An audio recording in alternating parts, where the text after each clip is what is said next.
अपने चैनल पे आज के लिए। और जैसे कि आप जानते हैं कल हम लोगों ने एक बहुत अच्छा सेशन किया हुआ था। ये सेशन था हमारा डिपेंड कुछ ऐसी एरर्स पर जो कि हम लोगों ने बुक से ली हुई थी। और मैं पूरा ये उम्मीद करता हूँ कि आपने इस सेशन को बहुत एंजॉय किया होगा। इसके बाद आज हम लोग क्या करने वाले हैं, आज हम इसके बाद बात करने वाले हैं यहाँ पर सिनोनिम्स की, यानी कि today we are gonna have a session where we have to choose correct synonyms of the given options. ठीक है, आपके सामने एक लाइन ली होगी, उस लाइन पर आपको एक सेंटेंस दिया गया होगा और इस सेंटेंस में आपको क्या करना होगा बच्चों, इस सेंटेंस में आप लोगों को एक बोल्ड पार्ट पर एक वर्ड दिया गया होगा और आपको इस वर्ड को जो है देखना है और उसके आपको सही सिनोनिम्स चूज करना है। तो ठीक है, before we get delayed we would like to start this session today. So, come to the first sentence here. The first sentence is written here. The inspector was a vigilant man. ठीक है, you can read the sentence here. The inspector was a vigilant man. We have four options: smart, watchful, ambitious, and fourth is intelligent. ठीक है, तो आपको उसमें करना क्या है कि इन चार ऑप्शन में से एक ऑप्शन चूज करना है। विजिलेंट का मतलब देखिए, अगर ध्यान देंगे तो विजिलेंट का मतलब हो जाएगा एक ऐसा इंसान जो किसी काम को लेकर बहुत ज़्यादा सावधान होता है। सावधान यानी कि सतर्क। अब सतर्क की बात करेंगे तो इंग्लिश में क्या कर देंगे, यहाँ पर वॉचफुल कर दिया जाएगा।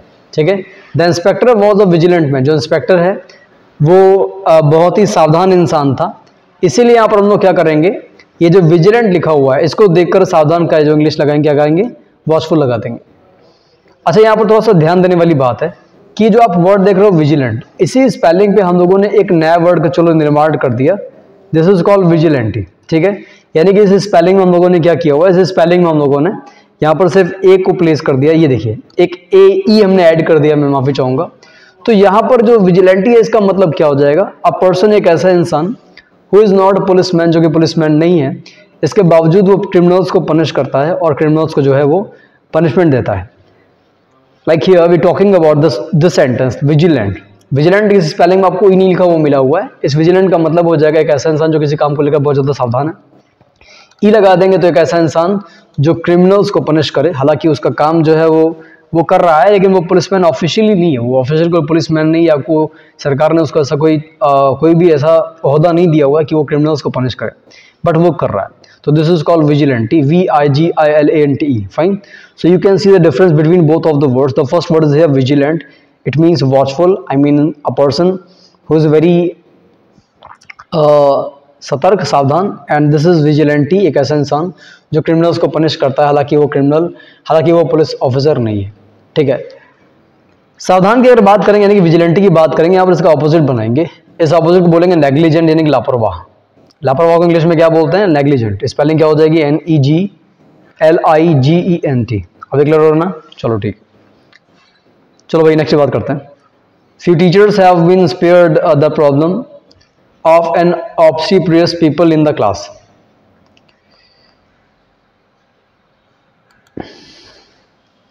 इसमें सही ऑप्शन निकालना है, चूज करना है कौन सा ऑप्शन हमारा सही होगा। ठीक है, बताइए कौन सा ऑप्शन हमारा सही होगा। कुछ टीचर्स ऐसे उन्होंने क्या कर दिया है, छोड़ दिया है। The problem of an obstreperous people, एक प्रॉब्लम है। ठीक, एन माने होता है संख्या में, एक obstreperous पपिल, पपिल का मतलब होता है शिष्य। तो आपको बताना है इसमें कि obstreperous के हिसाब से कौन सा सही सिनोनिम यहाँ पर लगेगा, बताइए।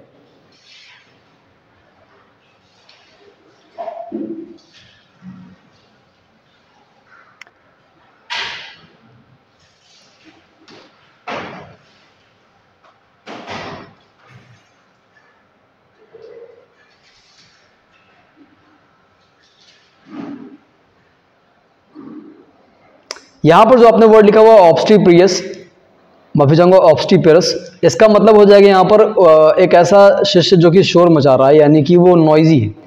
इंग्लिश में वैसे आपको मैं बता दूं कि शिष्य के लिए जो शोर मचा रहा होता है अनरूली वर्ड का यूज करता है। थोड़ा सा ध्यान दीजिएगा यहाँ पे।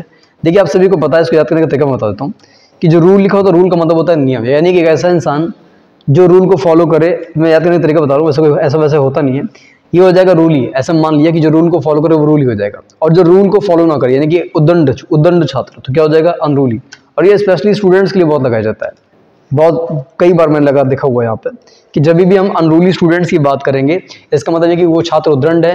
अब अगर आप अनरूली की बात करते हो तो वहाँ पर आपको सिनोनिम के तौर पे इनडिसिप्लिन्ड, यानी डिसिप्लिन्ड का उल्टा एक ऐसा छात्र जो कि अनुशासित नहीं है, वो किया जा सकता है। ठीक है, चलो तो फर्स्ट में अगर ध्यान देंगे आप लोग बच्चों यहाँ पे, तो यहाँ पर ऑब्स्टिपरस नॉइजी का पर्यायवाची बनता है, लेकिन एग्जैक्टली पपल के लिए आप यहाँ पर ऑब्स्टिपरस की जगह यहाँ पर क्या करेंगे, अनरूली वर्ड का यूज किया जाएगा। ठीक है, चलो तो नंबर फर्स्ट में विजिलेंट का सिनोनिम हो जाएगा वॉचफुल, ये सही ऑप्शन है। विजिलेंट मैंने एक वन वर्ड सब्स्टिट्यूशन बताया आपको, एक ऐसा इंसान जो कि पुलिस वाला नहीं लेकिन फिर भी क्रिमिनल्स को पनिश करता है। यहाँ पर बात करेंगे शिष्यों की दोस्तों, तो शिष्यों के लिए हम लोग क्या करेंगे, यहाँ पर पपिल के हिसाब से जो शोर मचा रहा छात्र, उद्दंड छात्र, उसको इंग्लिश में हम लोग क्या कहेंगे, उसको हम लोग बेटा इंग्लिश में अनरूली कहेंगे। चलिए अब बात करेंगे यहाँ पर देखिए नंबर थर्ड की, ऋतु आस्क्ड रश्मि, ऋतु ने क्या किया, रश्मि से पूछा या ऋतु ने रश्मि से कहा not to meddle in her affairs, की जो रश्मि है उसके मामलों में हस्तक्षेप ना करे। अब आपको ये देखना है कि क्या मेडल यानी हस्तक्षेप करने के लिए यहाँ पर कोई भी ऑप्शन यहाँ पर फिट बैठ सकता है। We have 4 options here, the first is intercede, next is impose, third is cross, fourth is interfere.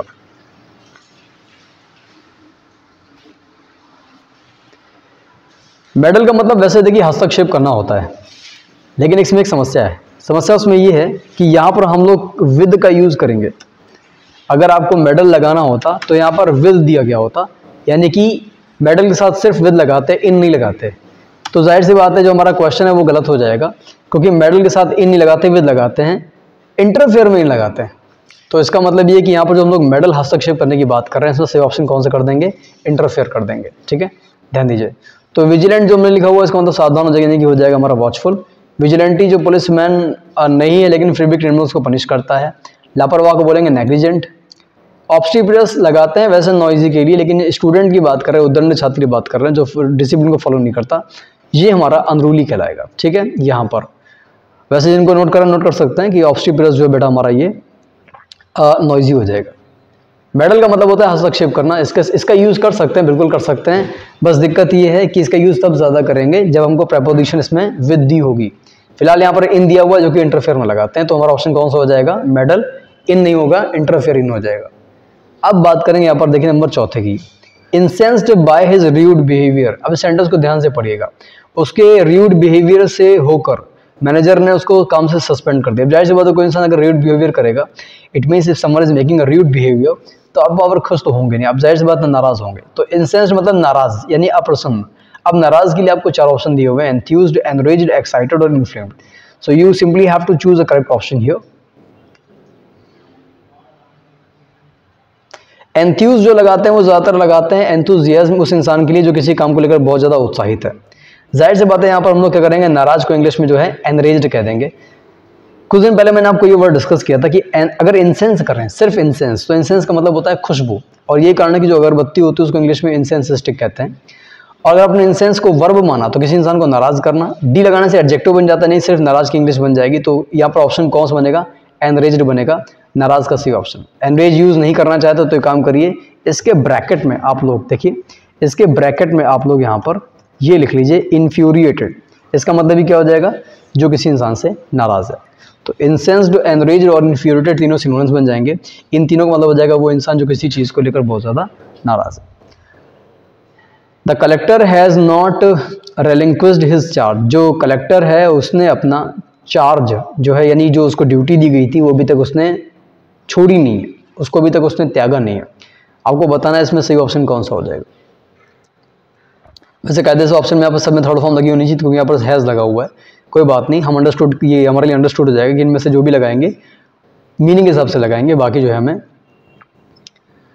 पता चल जाएगा। सही ऑप्शन हम यहाँ पर करेंगे बेटा गिव अप। गिव अप का मतलब देखिए होता है किसी काम को आपने बीच में ही छोड़ दिया।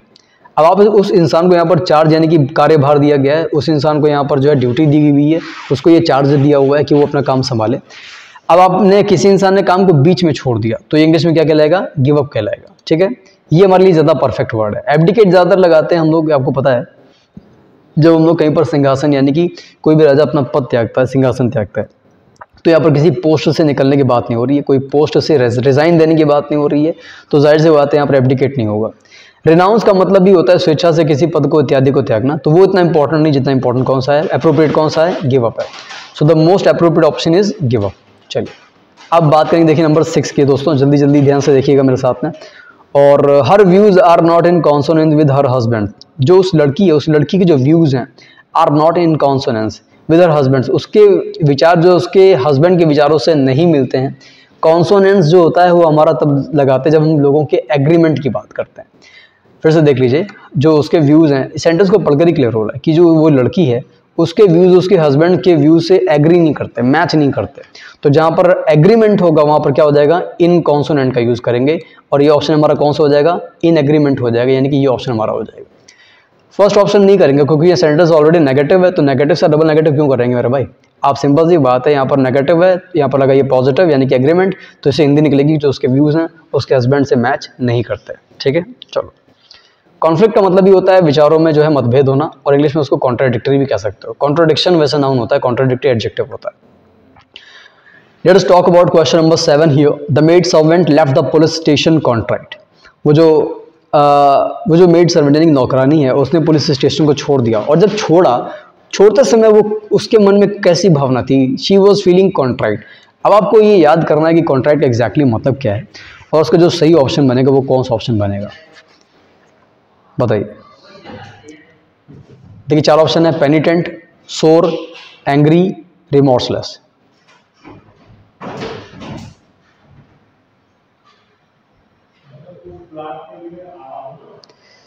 जो इंसान किसी चीज को लेकर पछतावा व्यक्त कर रहा होता है उस इंसान को हम इंग्लिश में क्या बोलते हैं, कॉन्ट्राइट कहते हैं। अब जो पछतावा व्यक्त करता है इंग्लिश में उसको पेनिटेंट कहते हैं। अब जरा ध्यान से देखिएगा, यहाँ पे मैं बताऊँ आपको पूरी बात क्या है। इंग्लिश में जो पछतावा है उस पछतावे को हम इंग्लिश में पेनिटेंस कहते हैं। क्या कहते हैं, पेनिटेंस कहते हैं। अच्छा, एक बात आपने जरूर सुनी होगी कि पछताने को इंग्लिश में हम लोग रिपेंट भी कहते हैं। क्या बोलते हैं, रिपेंट।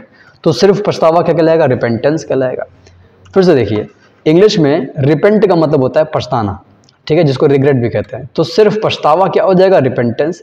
अब रिपेंटेंस का सिनोनिम बनाएंगे तो क्या हो जाएगा, पेनिटेंस। इतना क्लियर हो गया। चलो, जाहिर सी बात है, अगर हम उस इंसान की बात करते हैं जो किसी चीज़ को लेकर पछता रहा है, उस इंसान को इंग्लिश में क्या बोलेंगे, पेनिटेंट।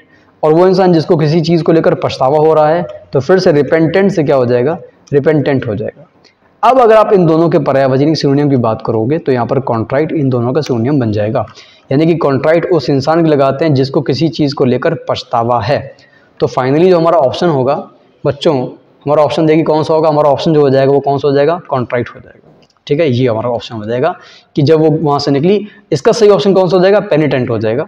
तो पेनिटेंट का मतलब हो जाएगा वो व्यक्ति जो किसी चीज़ को लेकर पछतावा व्यक्त कर रहा है। एक बार फिर से देख लीजिएगा, इंग्लिश में आपको पता है कि रिपेंट माने होता है पछताना। ये देखिए, रिपेंट का मतलब होता है पछताना, तो रिपेंटेंस पछतावा, सिनोनिम क्या बनाएंगे, पेनिटेंस। यानी पेनिटेंस किसका सिनोनिम बनेगा, रिपेंटेंस का।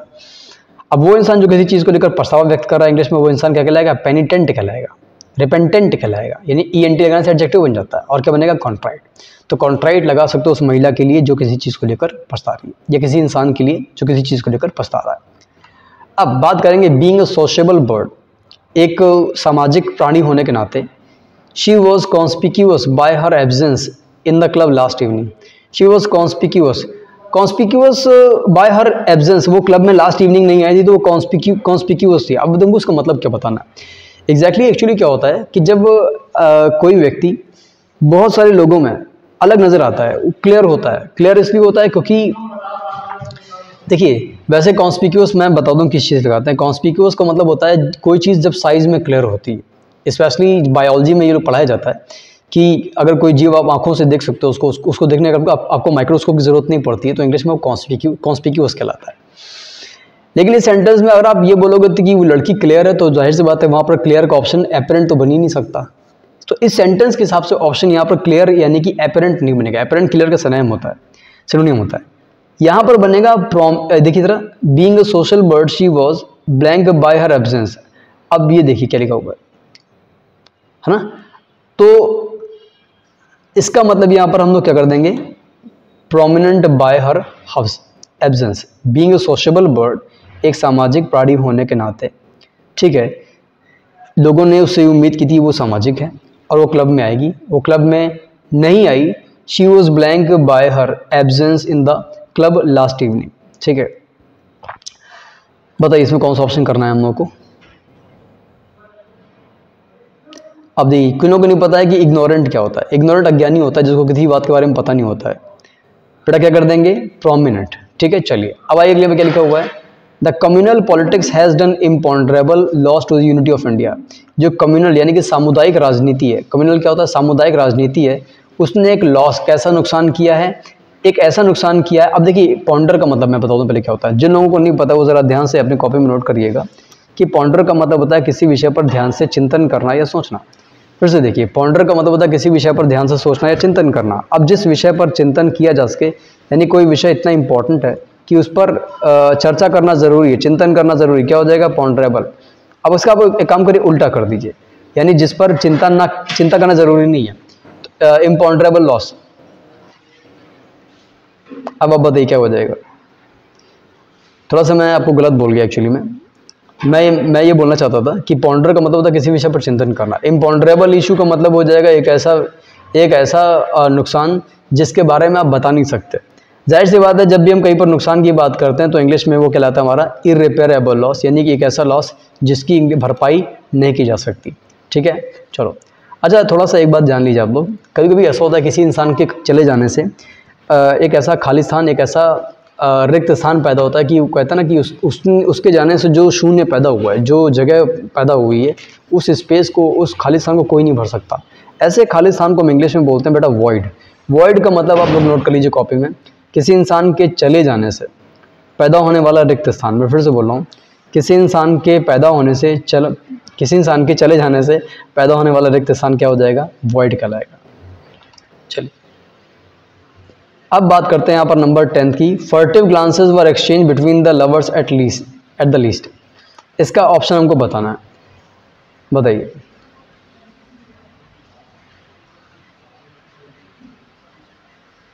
कौन सा ऑप्शन कर सकते हैं?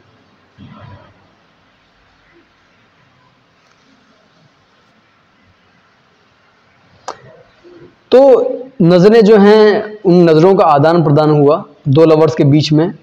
अब जाहिर सी बात है कि जो लवर्स हैं वो वहाँ यहाँ पर सेंटेंस को देख कर आ रहा है कि वो लोग जो काम कर रहे हैं वो खुलकर नहीं कर रहे, है ना।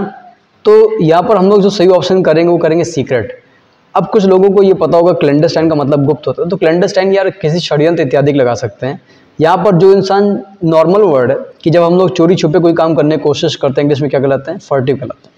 तो ऑप्शन हमारा कौन सा बन जाएगा बेटा यहाँ पर, सीक्रेट। मेरी बात बहुत ध्यान से सुनिएगा।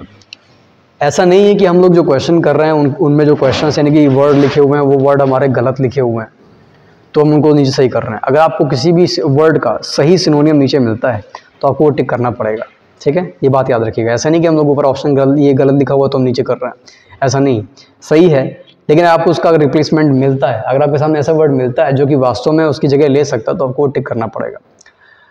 बात करते हैं नंबर 11 की, the early monsoon have brought respite to the people. अब शुरुआत में ये जो मानसून जल्दी आया है, जो जल्दी मानसून आया है, ये लोगों के लिए क्या लाया है। अब मानसून जल्दी आया तो लोगों की, देखिए रेस्पाइट का मतलब होता है राहत।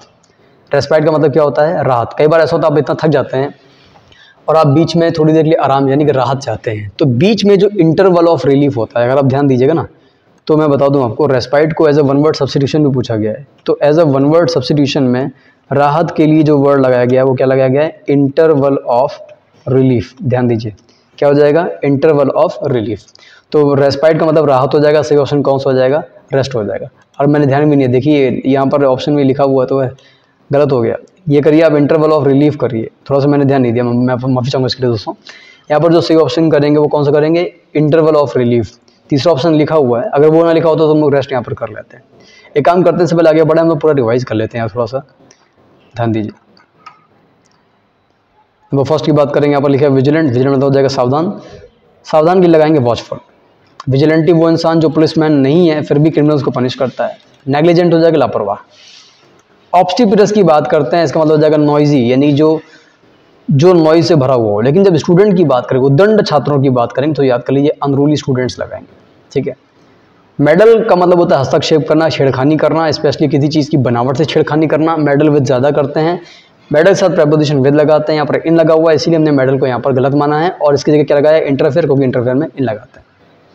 इंसेंस का मतलब हो जाएगा नाराज, नाराज के लिए दो वर्ड याद कर लीजिए, एनरेज्ड और इन्फ्यूरिएटेड। अब बात करेंगे दोस्तों नंबर 5वें की, the collector has not yet relinquished his charge.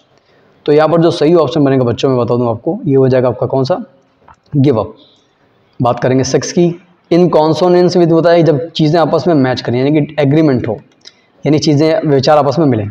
Contrite वो जो पछताए, पछताने वाले इंसान को इंग्लिश में पेनिटेंट या रिपेंटेंट कहते हैं, और सिर्फ पछतावा पेनिटेंस या रिपेंटेंस कहलाएगा। बीइंग अ सोशेबल बर्ड, एक सोशेबल बर्ड होने के नाते she was conspicuous by absence in the club last evening, वो नहीं आई तो लोगों को ही पता चल गया, क्योंकि भैया इतना सोशेबल बर्ड हमेशा आती, कल नहीं आ पाई तो इतना वो प्रोमिनेंट है, इतनी इंपॉर्टेंट है लोगों के लिए कि लोग जो है वो उसको मिस कर रहे थे। The communal politics has done imponderable loss, एक ऐसा लॉस जिसकी भरपाई नहीं की जा सकती, उसके लिए इरिपेरेबल यहाँ पर सही वर्ड। इम्पॉन्ड्रेबल वो उतना इंपॉर्टेंट वर्ड नहीं, इम्पॉन्ड्रेबल का मतलब हो जाए फिर वो अलग हो जाएगा। फर्टिव ग्लांसेस लगाएंगे, सीक्रेट ग्लांसेस, दो नजरें आपस में मिला रहे हैं तो यहाँ पर सीक्रेट यानी चुप कर काम करने की बात कर रहे हैं। हमारे 11 की बात करेंगे दोस्तों, यहाँ पर हो जाएगा रेस्पेक्ट। रेस्पेक्ट का मतलब राहत, राहत के लिए हम लोगों ने जो ऑप्शन सही किया, कौन सा किया हुआ है, इंटरवल ऑफ रिलीफ। मेरा ध्यान वहाँ पर गया नहीं एक्चुअली में। अब आइए हम लोग बात करते हैं नेक्स्ट की, ठीक है। चलिए एक्सरसाइज सेकंड की बात करते हैं। The newspapers are clamouring against the injustice to the landless labourers. अब आपको बताना इसमें सही ऑप्शन कौन सा होगा, बताइए।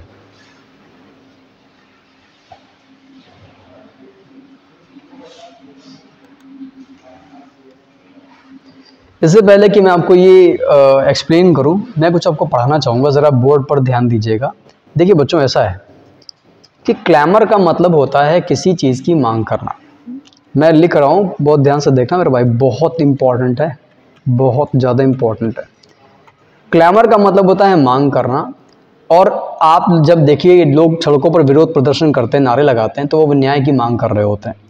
तो जब भी लोग न्याय की मांग करते हैं, इंग्लिश में क्लैमर फॉर जस्टिस कहलाता है। And that is the reason कि जब whenever you talking about clamour, whenever you talk about clamour, तो द ऑप्शन यानी कि जो सिनोनियम बनता है हमारा, कौन सा बनता है, डिमांड बनता है, ठीक है। अब जाहिर सी बात है, लोग क्या करेंगे मेरे भाई, वहां पर जब मांग करेंगे किसी चीज़ की तो ऊंची आवाज़ में मांग करेंगे। कैसी आवाज़ में मांग करेंगे, ऊंची आवाज़ में मांग करेंगे, यानी कि लाउड वॉइस में आवाज़ करेंगे, ठीक है। तो लाउड की जगह ये लोग क्या करते हैं, इंग्लिश में वोसिफिरस वॉइस बोलते हैं। देखिए वोसिफिरस वॉइस, यानी जब भी कोई इंसान ऊंचे स्वर में किसी चीज़ की मांग करेगा तो इंग्लिश में क्लैमर इन अ वोसिफिरस वॉइस। जब वोसिफिरस बनाएंगे आप लोग यहाँ पर, तो जो हमारा सही ऑप्शन बनेगा वो इंग्लिश में क्या बनेगा, लाउड बनेगा। देखिए ये बनेगा, क्लियर हो गया ना। तो सिंपल सी बात है, क्लैमर का मतलब हो जाएगा डिमांड करना, और बच्चों वोसिफिरस का मतलब हो जाएगा लाउड वॉइस। चलिए अब बात करते हैं नेक्स्ट सेंटेंस की। Honest officers find it difficult, जो ईमानदार ऑफिसर्स होते हैं ना, जो ईमानदार ऑफिसर्स होते हैं, देखिए जो ऑनेस्ट ऑफिसर्स होते हैं उनको ये बहुत मुश्किल लगता है टू एट्यून, कि वो ट्यून सेट कर पाएँ, अपने आप को ढाल पाएँ, टू करप्ट ब्यूरोक्रेसी, क्योंकि हर जगह जो है भ्रष्टाचार बहुत है। तो ईमानदार जो ऑफिसर आएगा तो उसको ये बहुत मुश्किल हो जाएगा क्योंकि खुद को वो ढाल पाए माहौल के हिसाब से। तो खुद को ढालने के लिए आपको यहाँ पर सही ऑप्शन चूज़ करना है, और सेंटेंस आप देखकर बता रहे होंगे आराम से, कोई दिक्कत नहीं है। ये हो जाएगा, कौन सा हो जाएगा, एडाप्ट। एडाप्ट का मतलब होता है खुद को माहौल में ढालना। यही कारण है कि अनुकूलन को इंग्लिश में एडाप्टेशन कहते हैं। ध्यान दीजिए, अनुकूलन को इंग्लिश में एडाप्टेशन कहते हैं। और हाँ, इंग्लिश में गोद लेने को एडॉप्ट कहते हैं। जो सही ऑप्शन कौन सा है, ADOPT। लोग कहते हैं मैं बच्चा एडॉप्ट कर रहा हूँ, मैंने बच्चों को गोद ले रहा हूँ, ठीक है। एडेप्ट का मतलब हो जाएगा कोई काम करने में माहिर। जैसे आपने बोला हुआ है कि वो जूते बनाने में माहिर है, तो जाहिर सी बात है माहिर इंसान को इंग्लिश में क्या बोलेंगे, एडेप्ट कहेंगे। अच्छा थोड़ी सी बात यहाँ पर आपको मैं बता दूँ, हार्मनी क्या है, दो व्यक्तियों के बीच रिश्तों में जो स्नेह है, समन्वय है, संतुलन है। इंट्रिगिंग, इंट्रिग जो वर्ड लगाते हैं वो एक वर्ब से बनता है, एडजेक्टिव। वर्ब हमारी क्या होती है, INTRIGUE, यानी कि इसका मतलब होता है किसी व्यक्ति के मन में इंटरेस्ट पैदा करना, जो आपके मन में थोड़ा सा उत्सुकता जगाए। अब जाहिर सी बात है, जो आपने इंट्रिग लगाया हुआ तो उसका एडजेक्टिव बनाने की बनाया जो आपके मन में उत्सुकता जगाए, यानी कि क्यूरियस। तो ऑप्शन हमारा सही कौन सा बनेगा, क्यूरियस। ऐसी कोई चीज़ जो आपके मन में उत्सुकता जगाए, something which creates interest in you is called curious और इंट्रीगिंग, ठीक है। ये वर्ड बना हुआ वर्ब से, वर्ब हमारी क्या, इंट्रिग, और एडजेक्टिव क्या बन जाएगा, इंट्रीगिंग बन जाएगा, ठीक है। चलिए now it's time to talk about question number 16। There was no ostensible reason. Ostensible का मतलब होता है स्पष्ट, यानी कि क्लियर। अभी आपने ऊपर पढ़ा हुआ था अपेरेंट, ठीक है। तो for her being angry at her husband's remark, तो कोई ऐसा साफ सुथरा, ऐसा स्पष्ट कोई कारण नहीं था उसके नाराज़ होने का अपने हस्बैंड की टिप्पणी पे, उस लड़की की बात चल रही है। तो क्लियर के लिए ऑस्टेंसिबल का सिनोनिम बनाना है, तो सिनोनिम हमारा कौन बनेगा बेटा, एपेरेंट बनेगा। एपेरेंट क्लियर का एकमात्र सिनोनिम यहाँ पर लिखा हुआ है, जबकि बाकी जो लिखे हुए हैं सब गुप्त के सिनोनिम है। चाहे कोवर्ट हो वो भी सीक्रेट है, सीक्रेट तो सीक्रेट है, ये हिडन भी क्या हो जाएगा, सीक्रेट हो जाएगा। तो अब हमें यहाँ पे जो ऑप्शन करना है, कौन सा करना है, ऑस्टेंसिबल। ऑस्टेंसिबल क्या हो जाएगा हमारा, क्लियर। चलो अब चलिए बात करते हैं हम लोग, फिर से देख लीजिए। एपेरेंट क्लियर हो जाएगा, ऑस्टेंसिबल क्लियर हो जाएगा, और जिन लोगों को नहीं पता है वो यहाँ तो देख लीजिए, यहाँ पर हम लोग चाहें तो इसकी जगह पर एविडेंट भी कर सकते हैं। ये भी क्या है, क्लियर का सिनोनियम है। She upbraided the little girl who got frightened, उसने छोटी लड़की को किया जो कि डर गई थी। अब उसने उस छोटी लड़की को क्या किया, 4 ऑप्शन लिखे हुए, make tails, makeup, scolded, handed. बताइए। अब जिन लोगों को नहीं पता है, या जो लोग मुझसे पढ़ चुके हैं पता होगा कि अपब्रेड का मतलब होता है किसी इंसान को डांटना या उसकी आलोचना करना। इंग्लिश में डांटना और आलोचना करने के लिए ऑप्शन बड़े क्लोज बन जाते हैं, ये बात आप हमेशा याद रखिएगा। तो अपब्रेड का मतलब हो जाएगा डांटना। जाहिर सी बात है, कौन सा ऑप्शन कर देंगे यहाँ पे, स्कोल्ड कर देंगे, ठीक है। बहुत बुरी तरीके से डांटने के लिए हम लोग इंग्लिश में रिबफ भी लगाते हैं, ठीक है। रिबफ का मतलब वैसे तो किसी प्रपोजल को ठुकराना भी होता है, लेकिन दोनों यूजेस के हिसाब से मैंने देखे हुए हैं कि अलग अलग यूज़ के हिसाब से हो जाता है। तो रिबफ के 2 मतलब हो सकता है, डांटना हो सकता है, या कई बार किसी इंसान को उसका प्रस्ताव ठुकराने के लिए भी लगा सकते हैं। She is not even smiling these days, आजकल वो बिल्कुल हंस भी नहीं रही है, ठीक है। शी इज़ रादर पेंसिव, अब देखिए वो हंस नहीं रही है, जाहिर सी बात है थोड़ा सा परेशान है, या क्या है। ऑप्शन देखते हैं, क्वेश्चन देखते हैं पहले। She is not even smiling these days, आजकल वो बिल्कुल स्माइल नहीं कर रही है इन दिनों। She is rather pensive, pensive का मतलब लगाते हैं उस इंसान के लिए जो कि विचारों में, ख्यालों में अक्सर खोया रहता है, गुमसुम सा रहता है। And that is the reason English में क्या करेंगे, पेंसिव को थॉटफुल का पर्यायवाची बनाया जाएगा। अब जिन लोगों को नहीं पता है, मैं आपको बता दूं कि जो आप वर्ड देख रहे हो ना, पेंसिव, PENSIVE, इसके सिनोनियम की बात करते हैं। इंग्लिश में रूमिनेट का मतलब होता है किसी विषय पर बहुत ध्यान से चिंतन करना या विचार करना। तो जाहिर सी बात है, जो विचारों में खोया हुआ क्या कहलाएगा, रूमिनेटिव कहलाएगा। तो पेंसिव का सिनोनिम वैसे तो थॉटफुल बनता है, लेकिन कभी कभी एग्जाम में जो है रूमिनेटिव भी आ जाता है, तो वो भी रूमिनेटिव भी हमारा थॉटफुल का सिनोनिम बन जाएगा। यानी कि जब भी कोई इंसान ख्यालों में खोया हुआ है, बहुत ज़्यादा विचारों में खोया हुआ है, इंग्लिश में वो रूमिनेटिव, थॉटफुल या पेंसिव कहला सकता है। And that is the reason जब कोई इंसान ऐसे मूड में बैठा होता है, इंग्लिश में पेंसिव मूड या रूमिनेटिव मूड कहलाता है। What meaning have you drawn, क्या अर्थ निकाला है आपने, ड्रॉ माने निकालना होता है, क्या अर्थ निकालना है आपने, from her tongue in cheek remark. टंग इन चीक का पहले आप लोग मतलब लिख लीजिए, ये होता है ह्यूमरस यानी कि हास्यास्पद, जिसको सुनकर आपको हंसी आ जाए। टंग इन चीक एक मुहावरा यानी कि इडियम है, इसका मतलब होता है हास्यास्पद। और आप इसको नोट कर लीजिए, टंग इन चीक मतलब हास्यास्पद, रिमार्क मतलब टिप्पणी। तो आपने उसकी इन हास्यास्पद टिप्पणियों से क्या अर्थ निकाला है। अब किसी बात का अर्थ निकालने के लिए हमें सही ऑप्शन निकालना है, डेड्यूस, इंड्यूस, डिडक्ट और कंडक्ट। बताइए, मैं आपको सही बताऊं, डेड्यूस लगाते हैं। डेड्यूस का मतलब होता है दिए गए तथ्यों के आधार पर या किसी दी हुई बात के आधार पर किसी निष्कर्ष पे आना या उससे कोई भी कंक्लूजन निकालना, इंग्लिश में डेड्यूस कहलाता है। अगर आप डेड्यूस की बात करेंगे तो ऑप्शन के तौर पे इसका बेटा क्या हो जाएगा, कंक्लूड कहलाएगा मेरे भाई, कंक्लूड कहलाएगा। तो कंक्लूड का मतलब मेरे भाई हो जाएगा डेड्यूस। डेड्यूस का मतलब हो जाए दिए गए तथ्यों के आधार पर किसी बात पर निष्कर्ष निकालना। अब थोड़ा सा आप अगर देखें तो एक मुहावरा है, put two and two together. देखिए, put two and two together, ये देखिए, put two and two together. Put two and two together का मतलब पढ़ लीजिए कैसे इसको जानेंगे। देखिए जरा ध्यान से देखिए, पुट टू इधर की, 2 बातें इधर की, पुट टू 2 बातें इधर की, दोनों बातों को सुनने के बाद किसी निष्कर्ष पर ध्यान देना। कई बार ऐसा होता है ना कि आप लोग कहते क्या हैं कि आप दोनों लड़ रहे हैं, मैं आपको किसी का सपोर्ट नहीं कर सकता, पहले मैं दोनों की बातें सुनूंगा, दोनों पक्षों की बातें सुनूंगा, उसके बाद मैं कोई रिजल्ट दूंगा। तो आप बोलते हो let me put two and two together. तो दोनों पक्षों की बातों को सुनकर निष्कर्ष पर आना, इंग्लिश में इसको मेरे भाई डेड्यूस ऑप्शन के तौर पर बहुत बार पूछा गया, आपको तैयार होना चाहिए। 20 की बात करते हैं, there is a tacit agreement between the super powers not to engage themselves in armed conflict. Tacit का पहले मैं आपको मतलब बता देता हूँ जिन लोगों को नहीं पता है। कई बार ऐसा होता है चीज़ें जो होती हैं वो हम लोगों को बोलने की ज़रूरत नहीं पड़ती, चीज़ें अंडरस्टूड हो जाती हैं, हम लोग बातों बातों में, आंखों आंखों में चीज़ें कर लेते हैं। कई बार ऐसा होता है ना कि आपने किसी इंसान को इशारा कर दिया और वो समझ गया। तो जो चीज़ें बोलने की ज़रूरत ना पड़े, है ना, जो चीज़ें बोलने की ज़रूरत ना पड़े, चीज़ें अंडरस्टूड हों, उनके लिए इंग्लिश में टैसिट वर्ड का यूज़ करते हैं। अब आपको ऑप्शन लिखे हुए अनस्पोकन, स्पीचलेस। स्पीचलेस का मतलब तो होता है कोई चीज़ इतनी अच्छी है कि आप बिल्कुल उसके बारे में आपके पास शब्द नहीं है। साइलेंट का मतलब चुप हो जाएगा। इंट्रोवर्ट उस इंसान को लगाते हैं जो कम बोलता है। तो ऑप्शन कौन सा बचा, अनस्पोकन। तो जिस चीज़ को बोलने की ज़रूरत ना पड़े, वो चीज़ अंडरस्टूड हो, वो क्या कहलाएगा, अनस्पोकन कहलाएगा। ठीक है, चलिए। तो एक ऐसा ही एग्रीमेंट हुआ है सुपर पावर्स के बीच में, ताकि वो इंगेज ना करे अपने आप को। आर्म्ड मतलब होता है हथियार, जहाँ पर लोग हथियारों से न लड़ें। Mohinder Amarnath had penchant for hook shots. Mohinder Amarnath का जो हुक शॉट है, वो जो हुक शॉट है आपका, वो उस हुक शॉट के लिए उनके पास क्या है, पेंचेंट का मतलब क्या होता है, आप पहले इसके बताइए ऑप्शन कौन सा हो सकता है।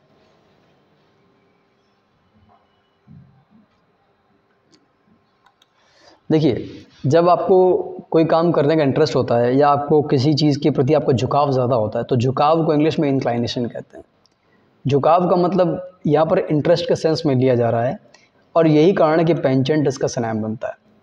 अगर किसी स्टूडेंट को याद हो, मैं माफ़ी चाहूँगा, अगर किसी स्टूडेंट को याद हो तो हम लोगों ने कुछ वर्ड डिस्कस किए थे बच्चों, वो वर्ड आप समझिए पहले।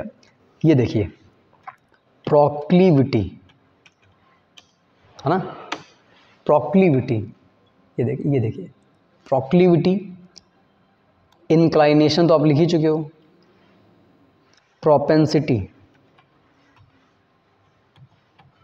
कोई काम करने की प्रवृत्ति या इंटरेस्ट, झुकाव, इंक्लाइनेशन, ये देखिए इंक्लाइनेशन। ठीक, चलिए, तो आप ये बात याद रखिए बच्चों कि जब भी कोई काम करने का आपके मन में इंटरेस्ट हो या झुकाव हो, तो इंग्लिश में वो इंक्लाइनेशन, प्रोपेंसिटी, प्रोक्लिविटी या पेंचेंट, ये 4 वर्ड कहलाएंगे। On account of the positive of the funds, positive मतलब होता है कमी, इंग्लिश में बोलते हैं स्कार्सिटी। तो कमी के लिए हमको सही ऑप्शन निकालना है, मैंने बोल दिया पहले से ऑप्शन वो। देखिए, लैक मतलब कमी होता है, स्कार्सिटी कमी होता है, एबंडेंस अधिकता, एक्सेस अधिकता।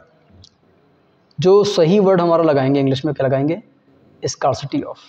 ठीक है, कमी को इंग्लिश क्या बोलेंगे, पॉजिटिव या स्कार्सिटी। लैक भी कर सकते हैं, लेकिन जो हमारा अप्रोप्रिएट ऑप्शन कौन सा है, स्कार्सिटी।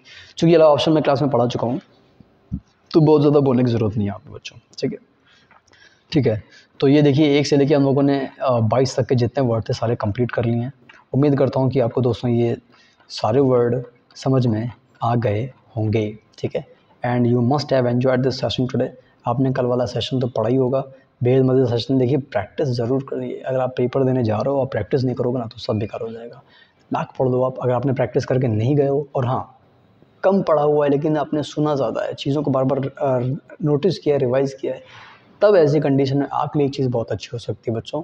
वो चीज़ अच्छी ये हो सकती है कि आप पढ़ते पढ़ते ही चीज़ें जो है आपके दिमाग में आ जाएंगी। आपके सामने जब ऑप्शन आएंगे, आप वहाँ पर आराम से कर सकते हो। अच्छा, वीडियो देखने के साथ में अगर आपको वीडियो पसंद आए तो प्लीज़ वीडियो को लाइक ज़रूर कर दीजिए। और हाँ, सबसे इंपॉर्टेंट चीज़ ये है बच्चों आप लोगों के लिए कि इस वीडियो को ज़्यादा से ज़्यादा शेयर कर दिए उन लोगों के बीच में जो पढ़ रहे हैं और कहीं ना कहीं एग्ज़ाम देने की तैयारी कर रहे हैं। अगर आप ये काम करेंगे तो फिर ज़्यादा से ज़्यादा लोगों के बीच में फैलेगा, तो मुझे भी और ज़्यादा काम करने में मज़ा आएगा, क्योंकि और